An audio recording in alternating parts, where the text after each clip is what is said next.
Sabemos que Deus tem planos e propósitos personalizados para cada um de nós. Normalmente isso já não é mais alvo de discussão. A pergunta e o questionamento que normalmente me fazem é como eu posso saber o que Deus tem para mim? Porque sem esse conhecimento não podemos nos colocar à disposição do cumprimento do propósito. E é exatamente sobre isso que nós queremos conversar hoje. Fique comigo e nos próximos minutos nós vamos desenvolver o assunto. Em Filipenses, no capítulo 2, no versículo 13, a palavra de Deus diz assim: porque Deus é quem efetua em vocês tanto querer como realizar, segundo a sua boa vontade. Algumas coisas que podemos entender a partir desse texto. Em primeiro lugar, Deus tem uma vontade, e essa vontade é sempre boa. Agora, o questionamento que muitos têm feito é como eu posso saber a vontade de Deus? Em primeiro lugar, nós precisamos dividir a vontade de Deus em pelo menos dois aspectos que são fáceis de distinção. O primeiro deles é aquele que a gente pode chamar o plano geral de Deus. Aquilo que é a vontade de Deus para todo homem. Por exemplo, em 1 Timóteo, no capítulo 2, no versículo 4, a Bíblia diz que Deus deseja que todos os homens se salvem e cheguem ao pleno conhecimento da verdade. Isso é a vontade de Deus para todos. O plano não muda de um indivíduo para outro. O plano de Deus de salvação para todo mundo é exatamente o mesmo. E há muitas coisas na Bíblia que nós podemos categorizar nesse plano genérico ou geral de Deus. Quando Deus fala para a nação de Israel como um todo, ele diz: eu é que sei, os pensamentos que tenho a respeito de vós são planos de bem, não de mal, para vos dar um futuro e uma esperança. Ele está falando da vontade geral. Mas há também uma vontade específica. Davi declara no Salmo 139, 16, cada um dos meus dias foram escritos no teu livro, quando nenhum deles ainda existia. Ele não está falando de algo que se repete na vida de todo mundo, mas de algo singular, único, em relação ao plano e ao propósito de Deus para ele. Deus diz para Jeremias que havia consagrado ele como profeta ainda no ventre da sua mãe. O apóstolo Paulo também faz a mesma declaração aos Gálatas, que Deus o chamou e separou por sua graça desde o ventre da sua mãe. Nós precisamos entender que chegamos a esse mundo com um propósito a ser cumprido. Deus tem dons, ministérios, tarefas diferentes para cada um de nós. E nós precisamos entender que, à medida que compreendemos aquilo que Ele tem, nós podemos funcionar em harmonia com a sua vontade. Mas como eu disse antes, a maior pergunta e questionamento das pessoas não é se Deus tem um plano, um propósito ou uma vontade, é como descobri-lo. Porque ter a ciência, o conhecimento disso é importante. Jesus, diante de Pilatos, quando é questionado, se era rei, ele diz: eu para isso nasci e vim ao mundo. Quando você entende a sua missão, você vai poder executá-lo. Mas volto no ponto, como descobrir isso? Paulo, nessa carta aos Filipenses, o texto que nós lemos está dizendo que Deus opera em nós o querer e o realizar segundo a sua boa vontade. O querer e o realizar são parte de algo que Deus deseja fazer nas nossas vidas. E antes de nos levar a realizar, Deus vai despertar primeiro em nós o querer. Isso significa que Deus desperta em nós desejos, anseios, algumas vontades, ou numa linguagem mais atual, a gente poderia dizer alguns sonhos, alguns anseios. E muitas vezes as pessoas gastam muito tempo procurando a sinalização da vontade de Deus no lado de fora. Eles estão esperando uma palavra profética, eles estão esperando um sonho, uma visão, uma comunicação extraordinária, e eu quero deixar claro que eu não sou contra nada disso e creio nisso de coração.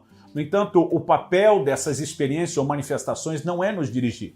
Romanos 8,14 diz que os que são guiados pelo Espírito de Deus são filhos de Deus. O Espírito Santo tem uma forma simples de nos orientar e de nos dirigir. Logo depois de falar isso, no verso 14, no 16, Paulo diz assim: porque o Espírito testifica com o nosso espírito que nós somos filhos de Deus. Há um testemunho interior simples do Espírito Santo a respeito daquilo que Deus quer falar e comunicar conosco. Então, o meu conselho às pessoas é: você não precisa procurar tanto a sinalização do lado de fora. É possível, é até provável que em algum momento Deus vai usar essas manifestações do lado de fora como uma forma de confirmar aquilo que Ele já colocou do lado de dentro. Mas o que temos dentro de nós é um anseio, é um desejo. Desde a minha adolescência, algo consumia o meu coração.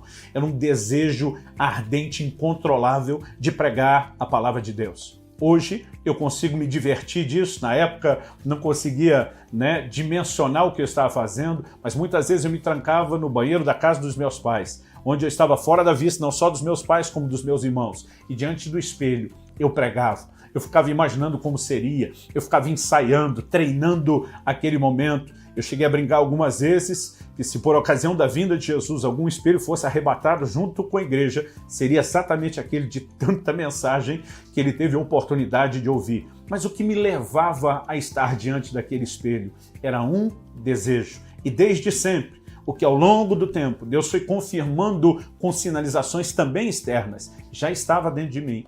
Deus opera em nós o querer e o realizar segundo a sua boa vontade. Antes de me levar a realizar a pregação, a proclamação do evangelho, o ensino bíblico, ele trabalhou o querer. E foi justamente o querer vindo primeiro que me permitiu me preparar para aquilo que Deus me levaria a fazer depois. As pessoas precisam prestar mais atenção a algumas sinalizações dentro de si. Não encoraja as pessoas de forma irresponsável a lutar por todo e qualquer tipo de sonho. Mas nós precisamos analisar o nosso coração e procurar compreender a maneira de Deus trabalhar conosco. Quando a Bíblia diz que Moisés matou aquele egípcio, na pregação de Estevão, em Atos capítulo 7, nós lemos uma explicação que Moisés cuidava, que os seus irmãos haveriam de entender que por meio dele Deus traria livramento a Israel. Naquele momento, ele já se via como um libertador, ele já se via como um instrumento de Deus para socorrer o seu povo, porque Deus estava operando dentro dele anseios. A palavra de Deus nos fala a respeito de Josué, que ele não se apartava da tenda do encontro. Mesmo depois que Moisés saía dos encontros com Deus, ele ficava lá. É como se ele olhasse e admirasse aquele lugar onde Deus dava a direção a um líder para conduzir o seu povo. E Deus já estava forjando dentro dele um desejo. O desejo de um dia também liderar a nação de Israel. Quando olhamos para exemplos como o de Gideão, quando o anjo do Senhor aparece para ele, e diz: o Senhor é contigo, homem valente. Tem dentro dele aquela chama de um inconformado. Ele na hora desabafa e diz que o Senhor é conosco. O que é feito das maravilhas que nos contaram nossos pais. Em outras palavras, cadê o mover de Deus? Cadê o extraordinário? Cadê o sobrenatural? Por que é que as coisas não estão acontecendo?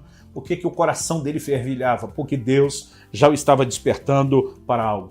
Quando Davi vai visitar os seus irmãos, receber notícia deles para levar ao pai, leva alguns presentes para o capitão do exército onde os seus irmãos serviam, ele ouve o desafio de Golias. E ele começa a perguntar o que é que está sendo dito, o que é que o rei está falando a respeito disso. E a Bíblia nos mostra que um dos irmãos Davi, dos mais velhos, diz: bem sei teu coração, você veio aqui para ver a guerra. Um comentário de um irmão é muito revelador. Isso me faz imaginar um Davi, cada vez que os irmãos chegavam em casa, ele queria saber tudo a respeito da guerra. E é como se eles dissessem: isso não é para você, não te interessa, não é da sua conta. E nessa hora Davi perguntando, eles agem da mesma forma. Agora, esse questionador Davi a respeito dessas coisas viria liderar o maior exército de conquista que a nação de Israel conheceu em toda a sua história. Aquilo não era mera curiosidade, havia um anseio dentro dele. Nós precisamos gastar tempo com Deus, questionando alguns desejos antigos que nos perseguem. Eu tenho conversado com pessoas que dizem: a vida inteira meu coração queimou em fazer algo por crianças, mas eu nunca fiz. E eu pergunto: se uma vida inteira o seu coração queimou, por que é que você não fez? E muitas vezes a resposta que eu ouço é: porque eu não tinha certeza do que Deus queria. Eu tenho dito a alguns deles: não tendo certeza, eu prefiro fazer alguma coisa do que não fazer nada. E para fazer alguma coisa, nós normalmente começamos daquilo onde o nosso coração está sendo despertado. É lógico que o coração pode se apartar para o lado errado, por desejos e motivações e ambições erradas, mas à medida que nos posicionamos diante de Deus em oração, sensibilidade no relacionamento com o Espírito Santo, nós podemos checar se o que está dentro de nós está alinhado com aquilo que o Senhor tem para as nossas vidas. José foi um grande líder que salva não apenas a sua nação de uma fome que viria, mas guardou e protegeu o Egito, uma nação inteira, e tocou o mundo dos seus dias. Deus já trazia sonhos ao coração dele desde garoto, que um dia ele estaria numa posição de liderança, que seus irmãos se curvariam diante dele. Isso ardia no coração de José de tal forma que enquanto ele está como escravo, ele se torna chefe dos escravos. Depois, quando ele vai injustamente para a prisão, ele se torna chefe dos presos. E eu tenho dito às pessoas: se você tem um chamado para liderar, lidere no lugar onde você está. Lidere na dimensão que Deus lhe confiou, porque se você for fiel nisso, são apenas fases de treinamento, onde Deus vai te levar adiante e vai te promover a fazer mais. Talvez haja sonhos no seu coração de ser um administrador público exemplar, do nível como Daniel e José foram, testemunhando a favor e não contra o reino de Deus com a sua conduta e o seu bom exemplo. Talvez Deus tenha colocado no seu coração o anseio de ser um pesquisador e trabalhar com descobertas que podem revolucionar a ciência e o curso da humanidade. Talvez Deus colocou no seu coração o anseio de ensinar e treinar pessoas e capacitá-las não apenas para melhorar a vida delas, mas para ajudá-las a melhorar a vida de muitos outros. O que quer que arda no seu coração como vocação. Se você é um filho de Deus, você precisa prestar atenção que isso pode ser mais do que uma aptidão profissional, pode ser os indícios de uma área onde Deus quer usar você. Se nós gastarmos tempo suficiente diante de Deus orando para discernir, vamos descobrir que alguns desses desejos antigos, insistentes, que se recusam a morrer dentro de nós, são na verdade a sinalização da vontade de Deus. Porque, como já falei antes e repito, a maior sinalização do plano e do propósito de Deus não está do lado de fora, está do lado de dentro. Então vamos prestar atenção, vamos corresponder com Deus, nos entregando cada vez mais a um clamor para que a vontade dele se revele, mas também ficando atento a esse tipo de desejo que arde dentro de nós. Porque o Deus que opera em nós o querer também vai operar.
Em nós o realizar. Se correspondemos na primeira etapa, desdobraremos para a segunda e poderemos cumprir o propósito de Deus. Que o Senhor te abençoe e que você viva para cumprir aquilo que Ele sonhou a teu respeito.